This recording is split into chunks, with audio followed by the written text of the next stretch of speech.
Hello, I'm Richard Hunter, Head of Markets, and welcome to our look ahead for the week commencing the 25th of October. It's been a fairly strong week on both sides of the pond. That's notwithstanding the fact that there are still a couple of overhanging worries. Obviously, we've got persistent inflation both in the UK and the US.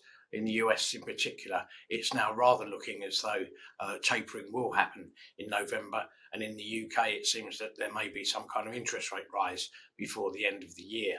On top of that, of course, we got some updates on Chinese growth, which is continuing to weaken on any number of factors, from worries in the property sector to power shortages to supply chain blockages and indeed port disruptions.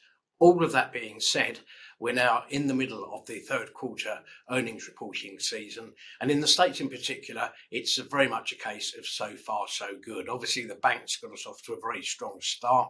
There are also some good numbers from Netflix. And generally speaking, even though we're talking about comparisons with the second quarter, which was particularly strong, it's going rather well in the States. That being said, of course, if we do start to see some misses in the rest of the seasons, those stocks will certainly be punished. So in the year to date, the Dow Jones is now up 16.3%. S&P 500 is up 21% and just about at a record closing high towards the end of the week. Nasdaq's up 20.2%, FTSE 100 up 11.7%. Turning to next week, very busy corporate calendar on both sides of the pond. In the UK, we've got third quarter numbers from another three of the banks, HSBC, Lloyds and NatWest. This follows Barclays kicking us off this week and setting the bar fairly high with a good set of numbers. So again, the sort of things we'll be looking out for is any updates on dividend payments or share buybacks, return on capital, cost income ratios and so on.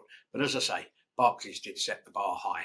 There's also quarter three updates from a number of companies, which for different reasons will give us some clues into the current state of the economy on the ground. So look out for those numbers from the likes of Reckitt, GlaxoSmithKline, Shell and WPP.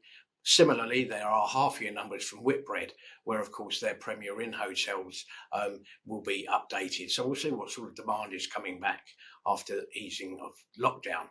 Similarly busy in the US, mainly I think eyes are going to be on the big tech stocks. In terms of the FANG stocks, we had strong numbers this week from Netflix. The rest of them are reporting next week. So that's Facebook, Apple, Amazon and Google, Alphabet being the quoted stock, of course. Also, outside of the FANGs, we're going to be hearing from Microsoft. So there are plenty of corporate names to look out for in the week ahead. Thank you for watching. Have a great week.